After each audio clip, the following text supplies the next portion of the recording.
I obviously didn't grow up like the most wealthy family. My parents had done like everything for me, but I always saw their struggle financially, which I think was really important, and I'm really grateful that they shared that with me, because otherwise I would be worried that I would just have taken it for granted.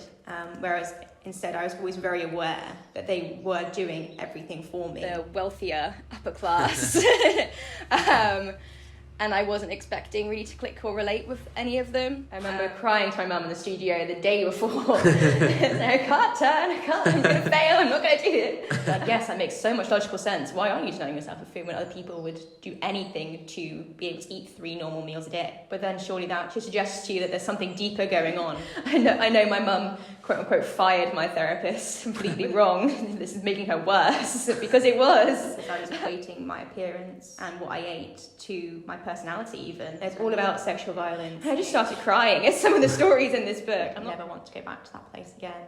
Boys and girls, ladies and gentlemen, welcome back to my podcast, Coffee's on me, David Kwan, where I strive to give guests legacy-worthy interviews that listeners can enjoy while cooking, commuting, relaxing, or walking their pets. We've almost survived week 5 blues, touch wood, for Lent term at Cambridge. We're recording another episode in my room at Clare College, University of Cambridge, enjoying a latte together. We're approaching 10,000 podcast downloads, and if you have been enjoying the discussions on Spotify, Apple Podcasts, YouTube, or wherever you listen to podcasts, please do consider leaving a review and nominating a guest by contacting me via my Linktree, David Kwan. For those new to the podcast, welcome, and thank you in advance for your engagement. Please know that I don't take your time and feedback for granted, because when I started this podcast at a very low point of my time in Cambridge, I was mostly nervous about humiliating myself. But I went ahead with this passion project based on 3 ideals, which also still make up the content description for each episode. First, a purpose of giving. Second, learning from others. And third, sharing of stories. I'll always be the first to recognise and admit my many inadequacies and how my communication skills are still very much a work in progress, as you can probably tell already. But I genuinely maintain this deep conviction that this passion project, if wholly true to the founding motivations about giving, learning and sharing, is a worthwhile pursuit. Seeing this podcast on people's Spotify Wraps or receiving positive messages about all the wonderful guests always put a big smile on my face. I cannot thank the guests enough for their courage and insights. I'm very excited to be hosting my guest Maya Gurran, who I've met just before the start of this academic year. Maya is a first-year linguistics student at Clare College, University of Cambridge, and is the first person in her family to go to university, let alone Cambridge. Maya is passionate about helping others and is aiming for a career in the UN or Foreign Office position. Aside from that, Maya is keen to raise awareness about mental health, particularly eating disorders, given her own struggle with anorexia. She hopes that coming to Cambridge will help to give her the platform needed to make positive change in the field. Maya also competes with the Cambridge University dance competition team, which has provided her a very much needed outlet from the everyday stresses of Cambridge life and introduced her to some incredible people and role models. Coming from a small town in Cornwall, she still pinches herself every day that she's ended up here, surrounded by incredible minds and souls. Maya, welcome to my podcast, Coffee's on me, David Kwan. Thank you for having me. How was your morning? Not really done much, apart from enjoy a great latte. So, so good so far. Wonderful. So Maya, we first met before the start of the year when you were on the enhancement stream. I believe it was like pretty late at night, and at MEM, you and your group of friends and kind of just said hello, and it was like, when you think back to those earlier days in Cambridge, what has changed? Definitely got a lot more clarity about Cambridge life and what to expect. I was still, because I still only met people really that were from my background who had similar experiences to me, still felt pretty nervous about what to expect when the rest of the cohort arrived. Equally though, I was comfortable in that I had found people like me, which I didn't think I was going to get coming to Cambridge. So that was really comforting that I'd already met people who I could relate to. it was a great night. It was a great time doing the enhancement scheme. So yeah, definitely glad I did that. So yeah, and I think the next day we had a chat in the LCR with me, you, Holly, and Isabel, just about a variety of different things. And I think what really stuck out about you was just you were really interested in helping other people. Like that was a theme that continually came up, and I thought it was really cool for someone, a fresher coming in, to have this greater awareness for the wider community and other people. So when you look back at your first kind of term and a half at Cambridge, what have you found particularly like meaningful? Particularly meaningful. Definitely what I was saying to you the other day, like I expected people from different backgrounds to me to behave and be a certain way, which definitely has not been the case, which has been really good and like meaningful. So like my friendship group now, because it's a really wide variety of people, which is amazing because given I do want to help people in whatever way I can, it shows I can meet people from so many different backgrounds, and everyone has their own different struggles as well. Like they could have the quote unquote perfect idealistic upbringing, but there's still something that people struggle with, even if it's just exam stress. So, and it's all about that relativity in terms of some people may only have to worry about an exam, but that still means that their struggle is valid, even if other people have a million one other things to worry about. So that's been particularly meaningful, just getting to meet people with so many different backgrounds, because I mean from Cornwall we've not really got that. It's so small, and like your circle really isn't that large, so it's been really amazing coming here and seeing all the different cultures and people and backgrounds. It's been the main thing. So do you want to elaborate a bit more on the initial kind of expectation? I know some of the myths have been kind of debunked by your experiences here, but what were you actually expecting? I was expecting a lot of the wealthier upper class, and I wasn't expecting really to click or relate with any of them. I didn't know how they would respond, sort of me coming from Ofsted inadequate state school in Cornwall, not having the same sort of upbringing and easier time in terms of, obviously cost of living and finance. I mean, I didn't realise that people even didn't have student loans until like the one of the introductory talks and saying, oh, but if you don't have a student loan, I just didn't think that anyone would not have a student loan. So yeah, I just didn't think that we'd ever really be able to gel like that, because I just thought our personalities would very much clash. But I can't even tell, on the most basic level, I can't really tell the private schools from the public schools. And sometimes you can, because you're going to get that everywhere. But one of my friends goes to Eton, and I had no idea until like towards the end of term. No idea. Because he was just so, I'm not what you'd expect. When you consider Boris Johnson went to Eton, he was not what you'd expect as someone who would go to Eton, because he's, not Boris Johnson. So, yeah, definitely, I'd say to anyone, and I said this when I went back home to people at my sixth form, I said, don't get put off by going to Cambridge thinking that you're not going to be anyone like you, or you're going to be worried how others may look down on you, because no one really does, and if they do, that's a them problem anyway. Well, thank you very much for sharing that, Maya, and it's really nice to hear that you've been able to interact with a diverse range of people from all sorts of different backgrounds. And I particularly like what you said about how everyone has struggles and everyone goes through things, and perhaps things that we're not even aware of, and it's not productive to judge people merely by their background and the experiences that they had or the schools that they went to, for example.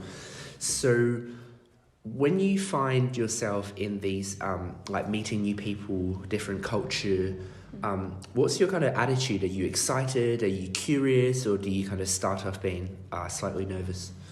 Oh, I definitely start off by being slightly nervous. But it's definitely still very curious. Like, I'm very intrigued to hear their experiences. Like, I asked, friends at City School for Boys in Eton, what was it like? Like, just generally, what was it like? Please tell me. What did they say? It's a mix. It is a real mix. Heard some interesting stories. But yeah, it's definitely always a curiosity, how do they get there? What their opinions of it are. And it was interesting, like, lots of them don't actually sort of necessarily agree with the whole system themselves, which I always find interesting. But it's definitely always rooted in, like, curiosity, because I don't think you can really have a solid opinion on something for or against without having heard both sides. So, I can't talk about poverty without recognising and speaking to the very rich. So, in that context then, how do you find yourself navigating through the different perspectives? Like, do you actively seek out the both sides, as you say? I'd say being here, you don't really have to try that hard. I do think our college is pretty diverse. Less diverse than I thought it was going to be, but still pretty diverse. I really don't think you have to try that hard. If you just talk to, I'm sure you know yourself, if you just talk to people, you will find different perspectives. Even if it's at the end of term, you haven't even realised that it is a different perspective. It's still a different perspective, and it's very easy to find just by speaking to people. So even though some of those myths about, say, these private school people have been debunked through your own experience, but before you actually had a chance to speak to them and realise that they're all people as well, it was still, while that may not have been a matter of reality, but it still had influence on your life because you had that perception, and perceptions can influence action. Could you elaborate a bit more on how those kind of perceptions, and obviously not all of them are true, but how did that affect you or people from similar background as you? Yeah, I very nearly didn't come to Cambridge because I just didn't think I was going to find my people. I didn't think I was going to really fit in or ever really get along with anyone. And, it'd be pretty lonely if you didn't have anyone that you could speak to or, spend time with. So I very nearly didn't come for that reason, because I thought it was going to be full of very different people to me. So I nearly passed up, obviously, very good opportunity. Wow. You got in. And I'm very glad I didn't pass it up. Very, very glad. That's why I really try and drill it into people at home in the year 12 and 13s, just do it, And that's what I was told. I remember being on a Zoom call with someone who came here from my school, and I was literally towards the deadline of having to accept, and I was like, I really don't think I can go. I really think I'm going to hate it. And he was like, no, the worst that happened, you can get there and you can hate it, and then you can just leave. So I came on the thought of, well, I can always just leave. I haven't left. It's actually pretty good. Little did you know that you could be getting a free latte. Yes, exactly. So what kind of research did you do after you got your offer? So I didn't really do much before my offer. I always joke I was very lucky I picked Clare, because I really didn't do much research at all, and I'm so glad we've got Clare. We've got a nice bridge, it's very central, we've got cellars, what more could you want? So I didn't do any research really prior, and then after I got the offer, it was more doing research into whether it's worth coming to Cambridge, I think, as in terms of, is it really going to give you that step up that other universities wouldn't? Because again, in the back of my mind, it was always, you're just going to hate it. So I just researched, is it really worth it? Speaking to teachers that came here and trying to find out what they would like to say about it. I did listen to your podcast as well. I listened to a few episodes of the podcast. Who did you listen to? Uma, which was then pretty cool when I saw him in Sellers playing pool. Also frightening because that guy is amazing at pool. Anna Piper Thompson, who's lovely. Did you watch her videos as well? Yes, I did actually, yeah. Yep. Basically, I just stalked some accounts, seeing what the Cambridge life really had to offer. And then just thought, give it a go. That's really cool. I'm very honoured and impressed and surprised that the podcast had made its way outside of the immediate Cambridge bubble at the time. Yeah. Let's pull it back, and I do want to come back to Cambridge, but it might be helpful to understand your background a little more. Tell me about Jason Thomas Performing Arts School. So that was my dance school back home. I lived there for most of my life, almost every day after school. You take your homework and you get in late at night and still do your homework. Dance offered me such an amazing grounding, I think, and discipline. And I think coming to Cambridge, I've said this to people before, the workload doesn't seem quite as intense as it would be made out like prior to coming here, because I'm used to having so much to do and never really having any downtime. So I think it'd be weird going anywhere and having that downtime because I've just never really had it. So it's given me great discipline and organisational skills and meeting people, and I think in terms of personal statements as well. I mean, because I was lucky enough to get to solo seal level of ballet, which is I was the first in Cornwall to get Distinction Advanced 2 to do that. So that was a good thing to add to my personal statement, because it was something to help to sort of stand out or something, I suppose. Dance is a massive, massive part of my life, so and something I'm really lucky to be able to continue on here. That's awesome. When did you start dancing? When I was 3. Wow. So literally cannot remember not dancing. So yeah. And is your style ballet, or have you tried other styles? So here I do ballet, jazz and contemporary, and I have done that basically my entire life. I did dabble in tap, but it was never really my thing. Street, I did one class of it, and it was a very interesting sight to see, I'd say, because ballet doesn't quite give you the foundations for it. There's people on the team though that can literally do every single style. Wow. And that's what I mean in terms of role models. You look at them, it's like, how would you do that? Just physically, how? So I'd love to be able to do street, but I just don't think it's going to happen. How much time were you actually spending at ballet, say, in primary school? I can't really remember that far back. I know in primary school it was much less intense. Probably only 2 or 3 times a week. And then when I got to secondary school, it was pretty much every day after school and Saturdays. Wow. And then if we had extra rehearsals on, that would prolong the time I was there. Sometimes I remember if we had a show, sometimes it would be literally 9 till 9 on a Saturday. It was very, very time consuming, but very worth it. You're obviously incredibly good at it, but at what point did you realise, this could be a thing that I can take seriously and make it a really big part of my identity and just devote to it? When did you realise it was worthwhile to really invest in ballet? I just love it, and my motto with everything's also been, it's not worth doing something if you don't enjoy it.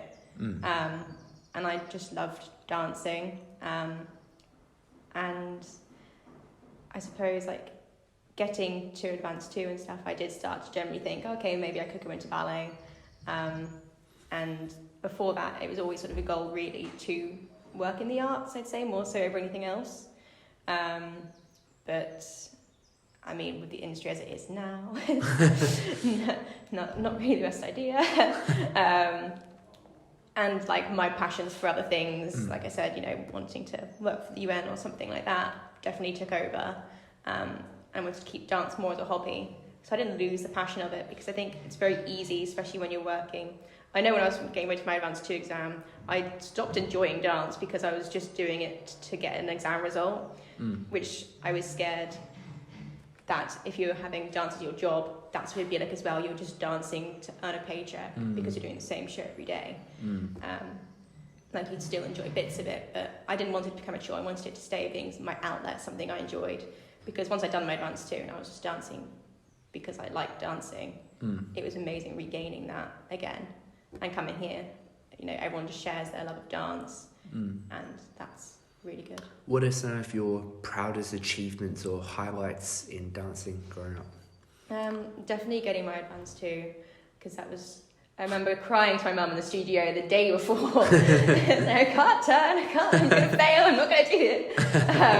So I remember so vividly my dance teacher ringing me up, just in the shops one day, and he was like, so I've got your exam results. I actually knew you threw up. He was like, so get ready, you're going to start learning solo seal, you've got the distinction. I literally jumped up and down. That feeling of euphoria was amazing, honestly. You know, it's more memories as well of just being with other people.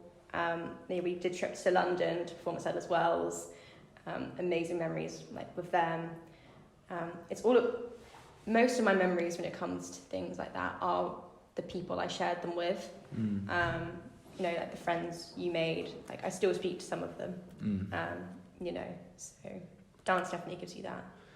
I really resonate with that. I did a lot of extracurriculars growing up as well, with like basketball, lots of music, and like community service. And not only does those experiences themselves give me the transferable skills and become very character shaping, but indeed, as you said, it's when I look back, it's the friendships and the memories and the experiences you share. Like, I'm sure for you as well, going through a dance competition, that kind of intensity and everyone being on the same page and being in sync.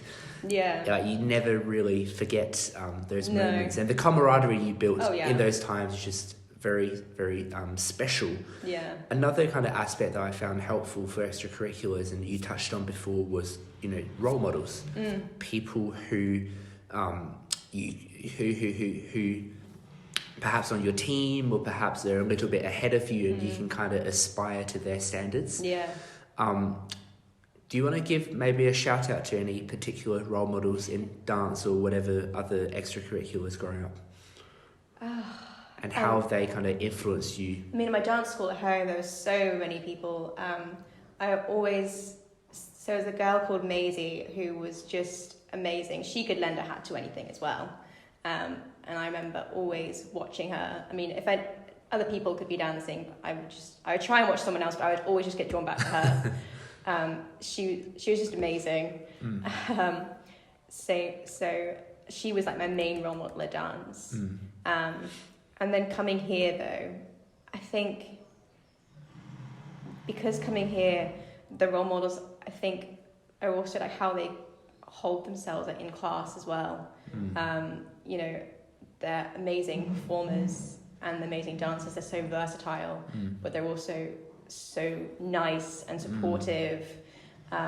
In rehearsals, they can be like tough and want to get the most out of you, but you can tell it's in a really beneficial way, and that everyone's just so supportive, and so you've got that double side. They're amazing dancers, but they're also really good people to go alongside it. So I know in the UK it's hard to talk about yourself, but when you think about these role models, I'm sure that the fact that you recognise these role models also probably imply that you probably want to be a role model yourself as well. So what kind of characteristics or qualities do you think make for a role model in this context? Things that I always like admire in other people. It's sort of, and I think something that's undervalued perhaps, or something that people shy away from, is that sort of confidence almost. It's very easy to not want to be confident, or not like strive for that, because it's something that people may take the wrong way. But I do think it's really important to be confident in yourself and your abilities and your values and views, and be able to express them in an articulate way. Like you're doing now. Work in progress. Because I think you could have great ideas and great values, but if you've not got the confidence to express them, no one's ever going to hear them, nothing's ever going to happen. Similarly though, you need to have those good values. So it's, being perceptive into other people, being able to respect is such a big one. Being able to acknowledge difference and respect it and evaluate things, I think is really a beneficial thing to be able to do. Again, that links back to the values thing, because I don't think I'd ever really be able to be a good prime minister, because I would be the whole idea of someone has to lose out so other people can benefit. You can never really help every single person. Someone's gonna have to suffer in some way, whether that just be they have to pay a few more on their electricity bills so that more money can go to NHS. I don't know, but I don't think I'd ever be able to do that, because I wouldn't. I'd over-evaluate it so much, and I would take it so personally that someone's suffering on a decision that I was making. So I just want to do the helping part. But no, being able to be evaluative and perceptive, respect, honesty, I think is really important. I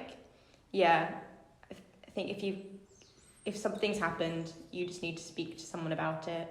I think as well, being open and honest about things that have happened in your life as well helps other people to feel more comfortable to that as well.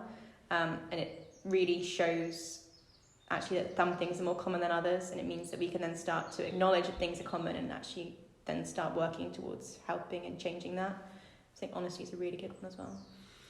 If we do a word cloud of all the conversations that we've had, not just for this podcast and your kind of bio, for example, help, why?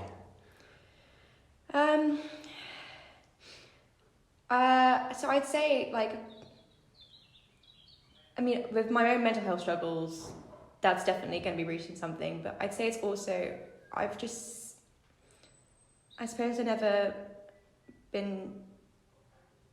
always looked at things that are wrong and taken it almost personally as a way of oh my gosh, as people are suffering, something needs to change. I obviously didn't grow up the most wealthy family. My parents had done everything for me, but I always saw their struggle financially, which I think was really important, and I'm really grateful that they shared that with me, because otherwise I would be worried that I would just have taken it for granted. Whereas instead I was always very aware that they were doing everything for me and really having sort of sacrifice and little luxuries or anything. We still have holidays and we'd still do nice things, but I definitely always knew that money was a worry, and I know that it is for so many other people, and I'm glad that I wasn't sheltered away from that. I worked quite closely with teachers in school. I went back in and doing volunteering and hearing some of the things that people have gone through. Coming here and hearing what people have gone through, I get quite emotional just hearing what the people have endured, and then also how they've come out of it. But at the same time, they shouldn't have to go through any of that. Whether that be on home turf, in terms of domestic abuse or anything like that, or far away. I've read an amazing book, The Power of Women by Dr. Dennis Mukwege, I think. And it's all about sexual violence in Congo. And this book is so harrowing. I remember sitting on the beach reading it, and I just started crying at some of the stories in this book. I'm not promoting it very well, but it's a very good book to read, to really see what other people are going through. And that was probably a real turning point, actually reading his book and thinking, okay, yeah, no, something needs to change, something needs to happen. So I think it's just noticing other things that are going wrong, and just feeling almost like a personal need to do what you can to help and prevent, and yeah. Wow. Thank you so much for sharing the courage and honesty and I just think the empathy that you show for other people is very, very inspiring, and I think we can all do something for other people, and it's something that's really special. Do you mind if we maybe chat a bit more about kind of your efforts to raise awareness about mental health and your eating disorder, as you mentioned in your bio? Yeah. So are there any misconceptions that other people perhaps have had about your struggles that you kind of wish people knew about? I'd say misconceptions about eating disorders in general are, I'm going to mention Hope Virgo in a bit. The main thing is anyone, any shape, any size, any gender can have an eating disorder. You can't pick people apart just by looking at them. And that's one of the major issues in our society, and even in the medical healthcare, because you will get turned away if your BMI isn't at a low stage, which is insane because your struggle can be equally as intense and horrible as someone who is underweight. I would also say it's a case of lots of people would think why lots of people don't understand where they come from, eating disorders that is, and they would just say, people in poverty-stricken countries don't have food, why are you denying yourself of it? And I think that's a really problematic way of looking at it, because it's clear, yes, that makes so much logical sense. Why are you denying yourself of food when other people would do anything to be able to eat 3 normal meals a day? But then surely that should suggest to you that there's something deeper going on, as apart from just the food itself. It's a manifestation of so many different other ideas about self-worth and confidence and value that, in my opinion, result in lots of the behaviours that people with eating disorders experience. So I'd say those are the 2 main misconceptions, I think, around it. Basically, just, again, it leads back to that thing of you can't judge everyone the same. Everyone's experiences are different. Even in terms of the treatment that you receive, it's all very much treating everyone as the same, and everyone's eating disorders have a different cause. Everyone's have a different result. Some people use certain behaviours, some people don't, but the treatment is still pretty much identical, which can't work.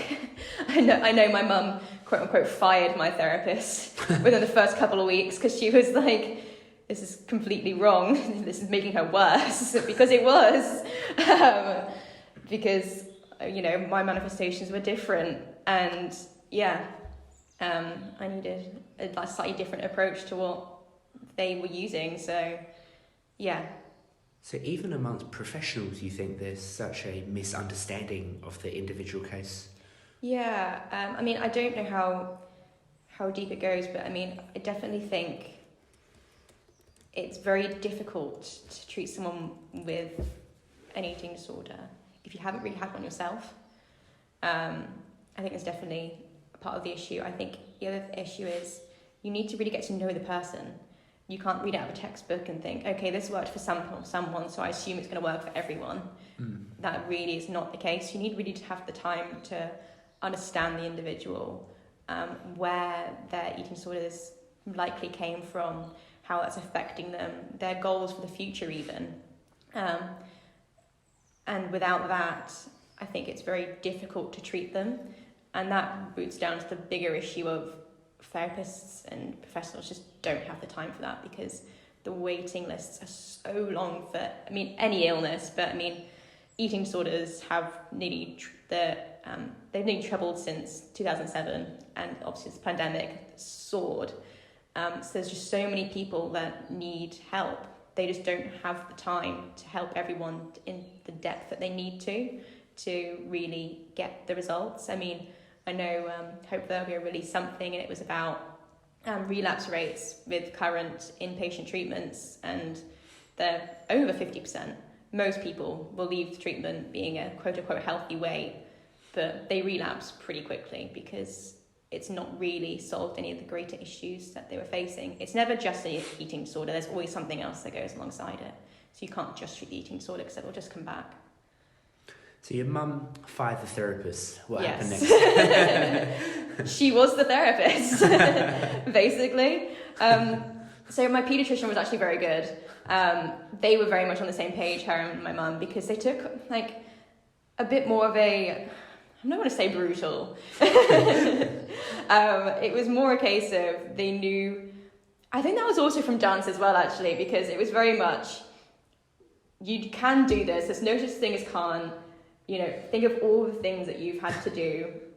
Like, I will not take the soft approach, so to speak. Like, of course it was like, yes, I know this is really difficult, but at the same time, I'm not going to let you dwell in your misery. You just need to get up and do something about it. And it wasn't like I remember one time crying over a donut, and the therapist had said like, oh, you know, your mum shouldn't have given you that because, you know, it's too early for you. You know, you can't be expected to do that straight away. Instantly my eating disorder's going, so it's fine. I've got an excuse. I don't have to eat the donut. I can be mad at mum. It's all mum's fault. Eating disorder wins. Whereas, actually, no. Anyone can eat a donut if they want to eat a donut. It doesn't matter. Just because I have an eating disorder doesn't mean that I have to wait to have a donut. And that was very much the case throughout, I think, in terms of like the therapist wanting to take it very slowly, which actually just prolonged it. Either way, you're going to have to gain any weight that you lost. You're going to have to fight the disordered cognitions in your brain. You're going to have to do it at some point. So, obviously it's very different for anyone else, but if you can, do it. And that was very much the approach my mum took. And also, it was reminding yourself of food is not just food, it's not just fuel, it's not just energy, which is also very much the approach that was taken. Because it's, you know, when you're treating an inpatient facility, which thankfully I avoided, again, thanks to my mum, you're eating just in a room surrounded by a load of doctors. That's not normal eating situations. I mean, you go to cafes and study, and you go out for meals to celebrate your birthday, you have a picnic on the beach. It's not just confined to a space. It's not just mechanical. And that interactive, fun element of food is very much taken away, I think, in the treatment of eating disorders. And it was something very much my mum was very interested in building up. And actually, once I started doing that, everything else, eating at home then became so much easier, because it was like, it wasn't just about fuel. I was able to stop thinking about the calories, because actually it wasn't calories that mattered. It was the memories that food was giving you. Like I said, going back to the donut story, most people would be like, oh great, mum bought me a donut, how lovely. I hated her in that moment. You shouldn't hate your mum for having a donut, for doing something nice for you. So yeah, I definitely think that's, which actually links on, to the whole calories on menus thing, which is ridiculous. One of the biggest mistakes the government has made in the recent years, in my opinion. I mean, if it wasn't for eating out in my recovery, it would have been so much more difficult, because it also, in them putting them on there, it's promoting calorie counting. It's saying you should be aware of the calories that you're consuming, you know, you should be trying to limit it. Calories are a unit of energy. In depleting yourself of them, you are depleting yourself of energy and therefore life. And I just think the calorie approach the government's taking is absurd, and it's really just going to do more harm than good. Having one meal out that's slightly more extravagant, even once a week, is not going to make a difference to your health at all. I just think they're digging a very deeper hole, much deeper hole for people who could develop an eating disorder, people who are recovering from one. I mean, if calories were on menus when I was in the depths of my eating disorder, mum tries to take me out, I would have found it so much more difficult. So yeah, I think that's definitely something that needs to change. And along those lines, there is an eating disorder march taking place against the government's current approach they're taking to the quote unquote obesity crisis.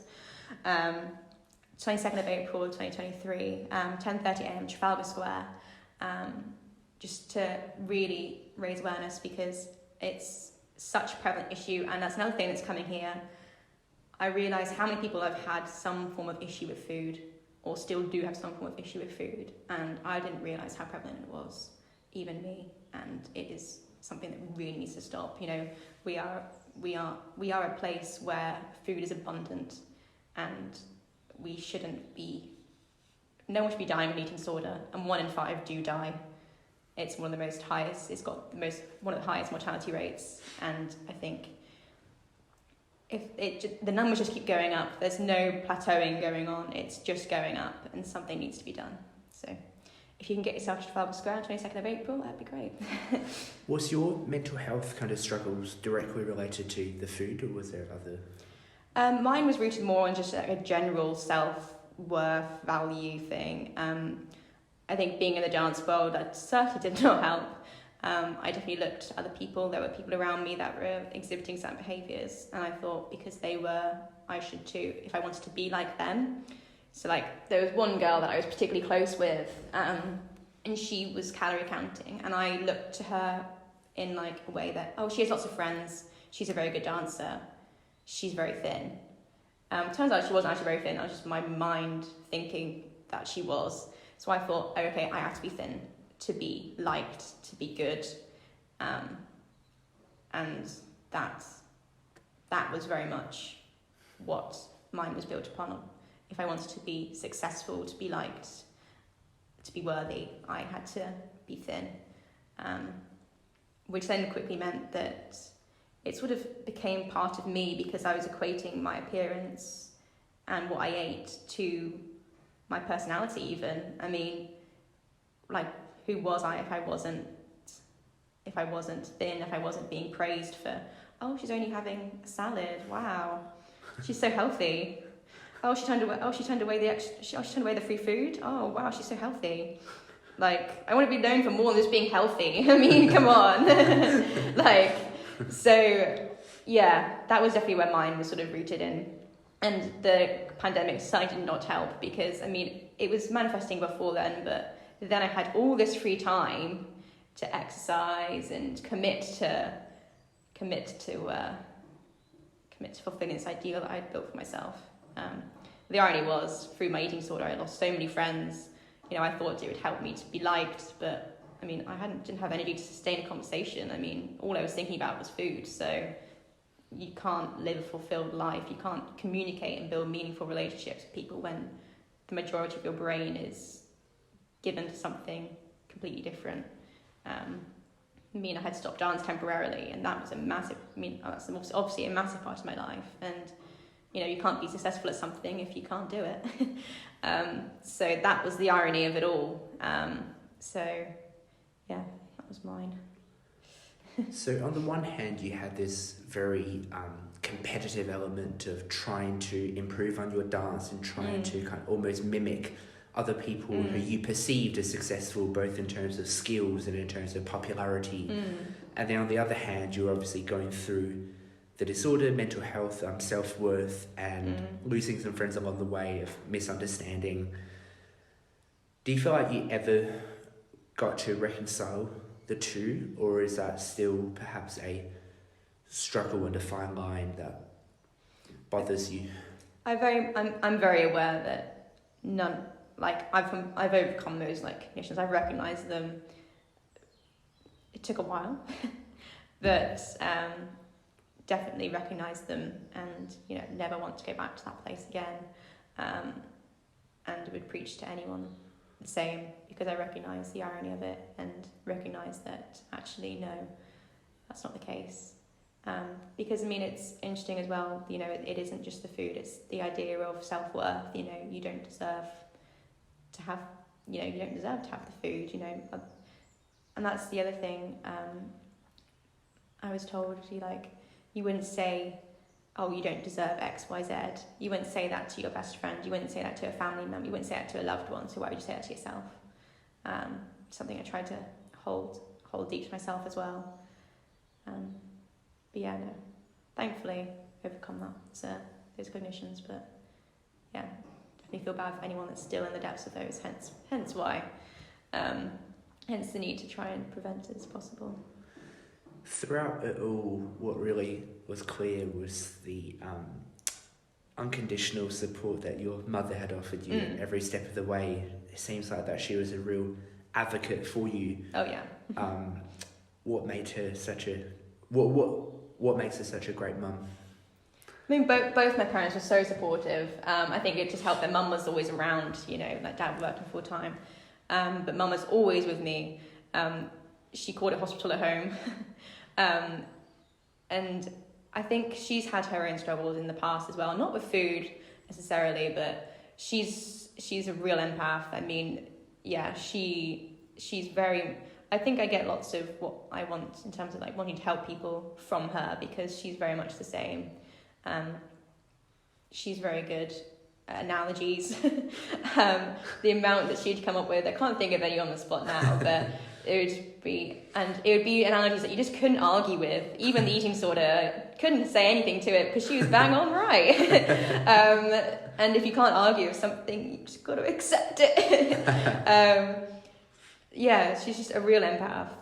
She'd just do anything for anyone. Yeah, like I said, because her upbringing wasn't the best as well, she's so determined not to be like her parents were and to do better. And my God, she is. Yeah. So, what about your school? We talked about dance quite a bit, but like say if you had a birthday party, I don't know, 12, 13, your teenage years, what kind of proportion of the invitees would be from dance, from your school, from other areas? Paint the social life picture that you had. Definitely dance. Yeah. Sometimes a mixture. There'd be the odd person from school, but it would be primarily dance, because I mean, that was when you were sort of doing the socialising, because we'd be there all the time, but you'd have the odd breaks between classes, and that would be when you're like socialising, so to speak. So that was all with them, and we had the shared passions as well. I mean, there was no one at school really that I related to that much on that level, and we all felt the same very much, because other people at school would, if they didn't have an extracurricular, they'd then be doing stuff after school, like together, just like whether that just be going into town shopping or whatever.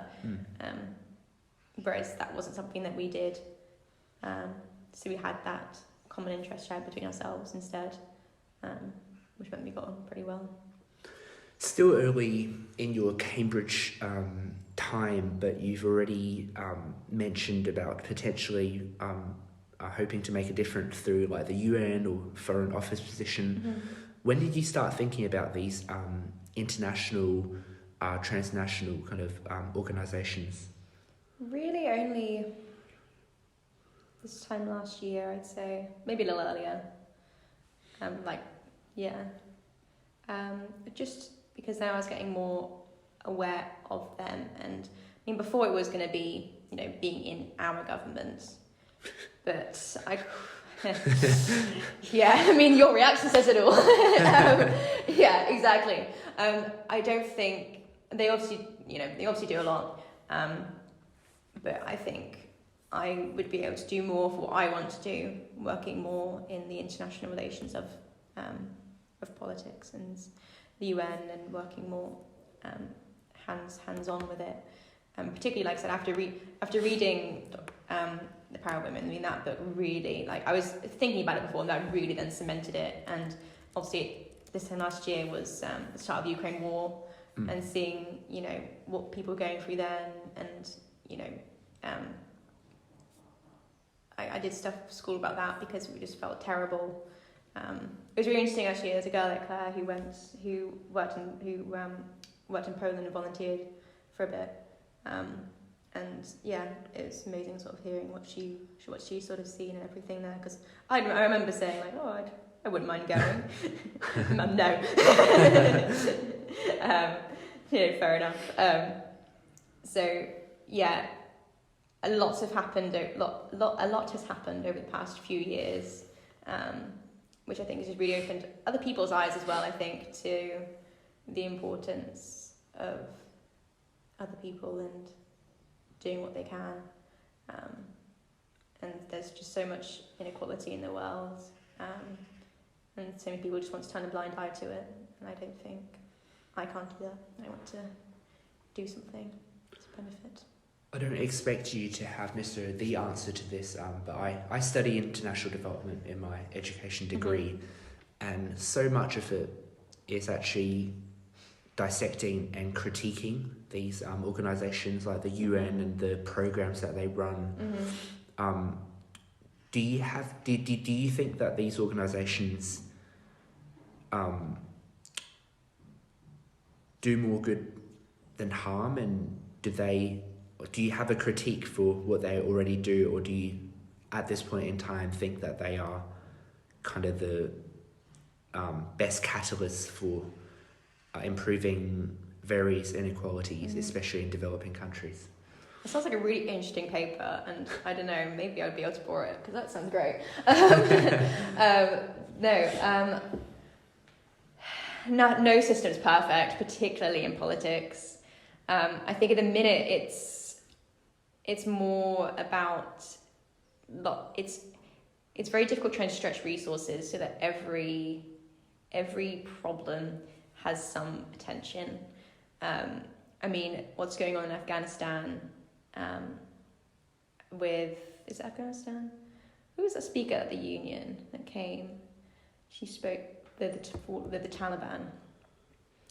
Anyway, massive human rights abuses, obviously, and nothing seems to be being done. Like, girls just aren't allowed to go to school, and it's not being spoken about at all. And I think that's terrible. So I think it's a case of resources and attention needs to be given to more people as much as it can, and in effective ways as well. I mean, I think you need to really see the people and go there to understand. I mean, again, back to Dennis McGarvey's book, he said so himself. People who just tried to make decisions for the country without knowing the country, those decisions and the actions that was taken never worked. You have to really understand the culture to understand what's going wrong, to be able to provide an adequate solution, which actually links back to the whole eating disorder treatment as well. You can't treat something and give an adequate solution if you don't really know what's going on. So more time needs to be spent learning from the people and actually hearing from them about what they need to do, instead of just thinking, we know best because our country is more economically powerful than yours, so therefore you need to do everything that we do, because that just doesn't work. Again, I don't expect you to have a comprehensive answer to it, but in the past decade, there has been increased so-called public-private partnerships where, you know, corporations like Nike or certain banks or consultant firms would partner with these international organizations, partner with the governments to deliver joint programs. And one of the ones that I've found really interesting is Nike's campaign on what they called the girl effect. I don't know if you heard of it at all, but essentially it's about placing girls and women as the starting point of eradicating poverty. And the logic goes something, so essentially it's about, like, if you invest in a girl, she will do the rest. So if you start investing in a girl, and then she could maybe get an education, go to school, and then learn to, you know, to be able to enter the workforce, to earn money, and then, you know, women, at least research perhaps show that women devote more resources to their family, and they're more kind of prudent and caring than others, and that leads to just there's a ripple effect that eventually leads to a better world. Do you think this idea of a ripple effect, where you kind of position girls and women as a solution to ending poverty and economic growth or other development goal, makes sense? And do you agree with it? Yeah, totally. I mean, if you try and forget that a massive population exists, or even worse, stop them from having that agency to get an education, to work, like what the Taliban's doing now, you're missing half of your population, which, you know, the end goal, the economists, you know, paying taxes, contributing to the economy. You know, if you're looking at them as just money banks as opposed to people. But yeah, no, absolutely, you need to be encouraging that and encouraging their contribution to the workforce, you know, women in science, in politics, you know, there's nothing that women can't do that men can. And that absolutely that needs to be, you know, understood and accepted in every culture, in every country. But yeah, I mean, it shouldn't, as with everything, it should be at an equal level, you know, it shouldn't be, you know,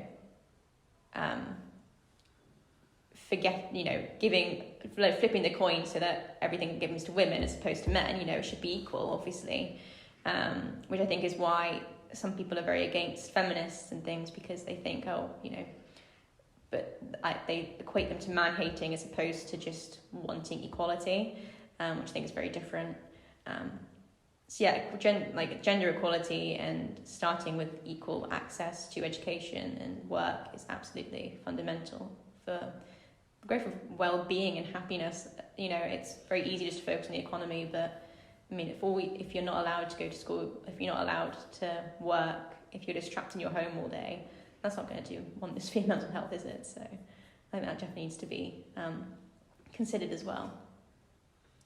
That's awesome. Well, one of the points, as we were talking about this podcast, is hoping to give you a legacy-worthy interview, which is, you know, a meaningful piece of recording that captures a snapshot of who you are and some of your thoughts at the moment, and that you can perhaps look back on in 10, 20 years' time. I've got some final questions, but before then, are there anything else that you want to be kept in this recording? Is there any other topics, any shout-out perhaps, but what else would you like to be in the recording, or else I've got some final to wrap up? I think I've covered everything I wanted to mention. So yeah. Good. Let's do a round of rapid fire questions then. So these are just short, snappy, just give your gut instinct response. Mm-hmm. Favorite fruit? Strawberries. Favorite colour? Blue. A country that you haven't yet visited but want to? Definitely somewhere like, I'd say China.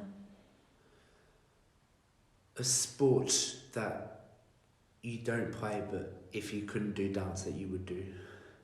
Does street count as a different style of dance? Probably swimming. Who comes to mind when you hear the word hope? Who comes to mind? Honestly, lots of the people that I've met here, so many people that I've met here, and I am glad that they are here and that I've met them, because the future will be a better place with them in it. You know, people studying law and HSPS, hearing what they want to do, they do fill me with hope that it's not, that, you know, we're all in this together to work for a better future. If you weren't studying linguistics at Cambridge, what would you be studying? HSPS. Okay, well, second or third to last, depending on how your answer goes. We've talked a lot about learning, and I think we're at this age of gaining greater exposure, meeting different people, trying out new things. And I'm sure that when you listen back to this recording, some of the thoughts that you have had may evolve, and hopefully they do evolve. Mm-hmm. Is there a distinct example other than, you know, just talking to like Etonians and realising that there are people, perhaps intellectually or elsewhere, where you held a very deep conviction about something and you've had to change your mind? I would say that the more time you spend working will give you the best results. It's much more about working smart than working all hours of the day. your relaxation time and time away from work is just as important as the time you commit to work. Second to last then, when people hear Maya, what do you want them to think about? What words comes to mind? What kind of qualities and values? In the ideal sense, basically, who do you want Maya to be in the eyes of other people? Approachable. Like, I like to think that I can give people good pep talks if they are struggling. So definitely approachable. And approachable, loyal, and compassionate, I'd say. And final one, a typical final one, I'm sure you know it given all the episodes you've listened to, but what's one message, quote, or saying you wish every educator, community leader, coaches would promote and every kid would internalise, and it will be your final words on the podcast at least? Everyone is different, everyone is unique, and that is amazing and should be embraced. Very beautiful message. Well, Maya, I just want to thank you, I guess, for being so honest and so courageous to kind of talk about the vulnerabilities. And I think back to the first night that we met, not really knowing any of this, and just kind of being almost blown away by your confidence and, again, as I said, your desire to really make a difference and to help other people. Thank And you. I'm just so glad to see that so far Cambridge has been a positive experience, and a lot of your kind of negative perceptions have been debunked, that you've been able to make some really good friends across across different contexts, and those people from diverse backgrounds, and to kind of see you find your community again in the dance team again is really cool. And I just want to maybe acknowledge you again on the efforts that you have put in to contribute to the community, and it was a particularly interesting chat. And I think for the rest of today and this week I'll be thinking back to your messages about empathy and your kind of takeaways about, you know, how everyone is unique and how we really got to understand other people and to mostly and to think about service. So thank you for the inspiration in that regard. Thank you.